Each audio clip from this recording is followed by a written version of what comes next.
It's impressive that the current thing, quote unquote, is always able to propose solutions that is the opposite of what works.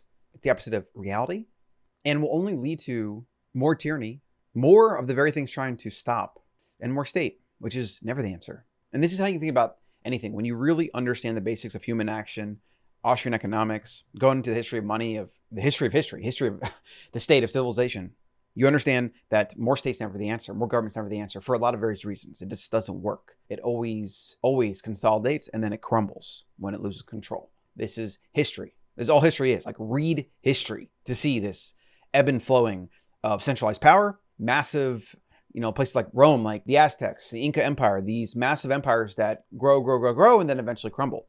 When you take a first principled approach to this stuff, you go down to the basics. Is more state the answer? Is more regulation the answer? Is, in this case, as you may have guessed, we're talking about guns here. Is preventing law-abiding citizens from getting guns or making it more difficult for them to get them, is that going to prevent school shootings? No. Is it going to prevent gun violence? No. Most gun violence is actually performed with a handgun, by the way. Criminals are going to obtain guns illegally. Just like drug users will obtain drugs illegally. They have been forever. Even when America had a war on drugs that they spent trillions on, drugs are more available today than ever. Easy to get. Your war on guns or gun control will not do anything other than it will prevent law-abiding citizens that could use guns to protect themselves to stop mass shooters in the act. It will have fewer of those people. It will have more armed criminals relative because there'll be fewer citizens with guns. And so criminals will know they have an advantage. So they'll be incentivized to get more guns. It quite literally does the opposite of what the narrative, the liberal, the progressive, the more statists idea that the more government, more regulation, it does the opposite of what they think it's going to do. This is because the state misallocates everything. The state creates inflation. It intervenes in markets. It removes free markets, creates monopolies. And then it just goes on doing more of it because nobody pays attention to the effects of that. Because trying to remove a state power or control or regulation is like near impossible. Like, as Ronald Reagan even said, a temporary state measure is the most permanent thing you're going to find. And of course, I botched that quote, but it's a joke. The idea of anything being temporary, like, it's a joke. Getting the state to redact anything or remove anything is a joke. As it relates to gun control, if your answer from a first principles perspective is more state, more regulation, more this, more that, then you are missing the point. That's around the idea that access to guns is what causes school shootings or more of them or mass shootings, etc. But there are murder laws, right? You can literally be put to death for killing other people, yet people still murder. Okay, so that's one obvious 1 + 1 = 2 that just doesn't add up to this narrative. There will be gun laws, and people that want to violate them are going to violate them. Just like people that are going to murder people or want to murder people are going to do that regardless of if there's murder laws. Okay, so that's one thing. Criminals will always get guns. That's the other thing. But there are other measures to reduce this or to at least better protect citizens. And that is maybe armed guards and things like that at schools, which I think there should be. I mean, you have schools. This is a common thing. There's a lot of children there. They're innocent. They can't protect themselves. And they have become a target because it's become political. And school shooters can go in and basically become famous by doing that. They should be protected. They should be locked down. There should be security protocols. There should be armed police or guards on staff. Yeah, I agree with that. That's a reasonable thing that you should do. If you're going to send your kids to school, you should demand that of your school. If those representatives of the state that have your children in their care cannot protect them, you want to talk about gun control? You want to talk about the people not being able to protect them?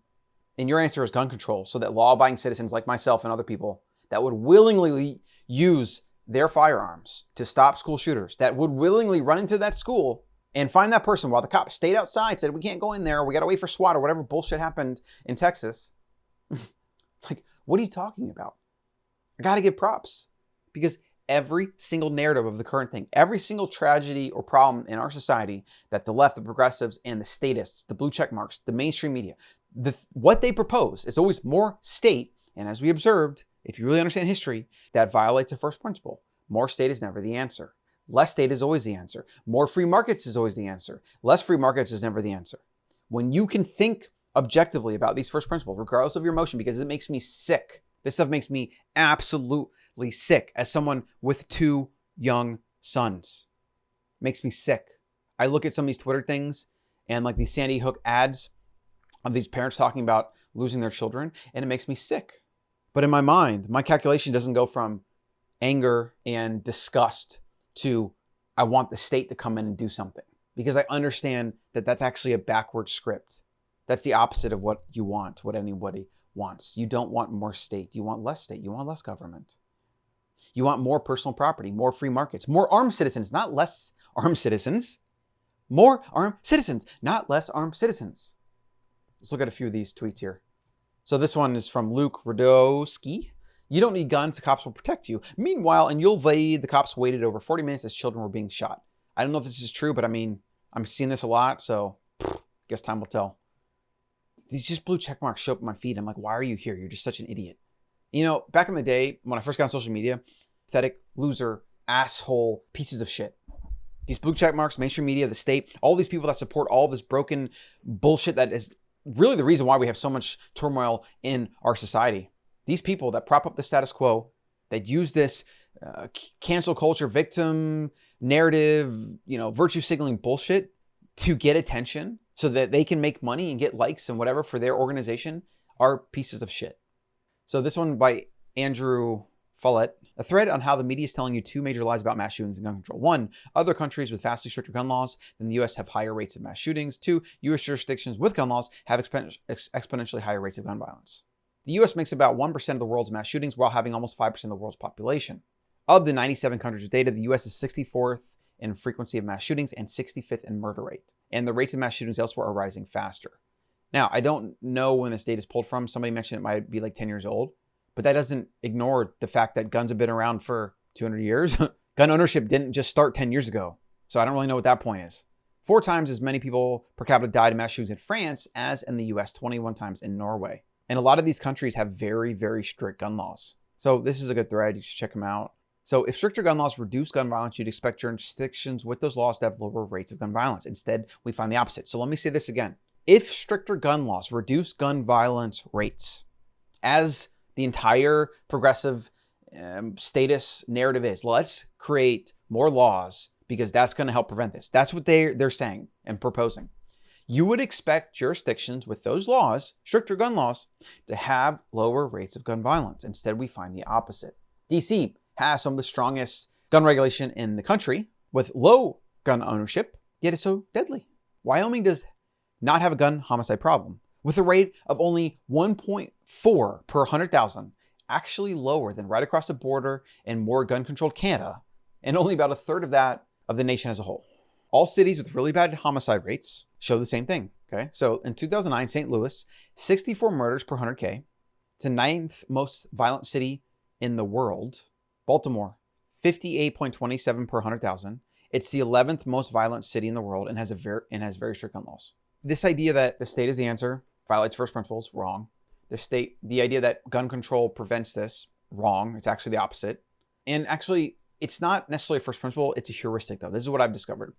If you take whatever the current narrative is, the current thing, the current proposed solution, which includes more state, and then you think about what it's intending to do. So gun regulation is intending to prevent gun violence. That's what the hypothesis is of this narrative. What I've found, when you actually look at the data, the opposite happens. So whatever the intended effect is of a regulation, you're likely to get the opposite. I don't really know why that is, other than government and the state violates basic natural law of the universe because it takes in resources, misallocates them, there's no skin in the game, all these different things that go into it. For whatever reason, when the state gets involved in something, it not only does not reduce the thing that it's trying to reduce, it usually increases it. It's pretty insane how consistent this heuristic is. That's my thoughts today on gun control. I'm going to be buying more guns, actually. I'm going to be buying more ammo, and I'm going to be making sure that the family is well armed. This happened in Texas, but that's not really why it concerns me. It's just a cultural thing that's happening. And I think personally, it's a result of our isolated culture. It's our lack of community. It's our lack of family unit. I think that is the single greatest threat to modern humans is the community aspect. And I've been observing this more and more as an adult. Like, it's hard to get people together. People are always short on time. They're always on their phones. They're distracted. They always have something else to do. They always have some dopamine hit they can plug into. And I think it's destroying our collective consciousness. And I think that's why you get this shit. Get the Better Human newsletter over at thebetterhuman.co and subscribe for more. I'll see you in the next one.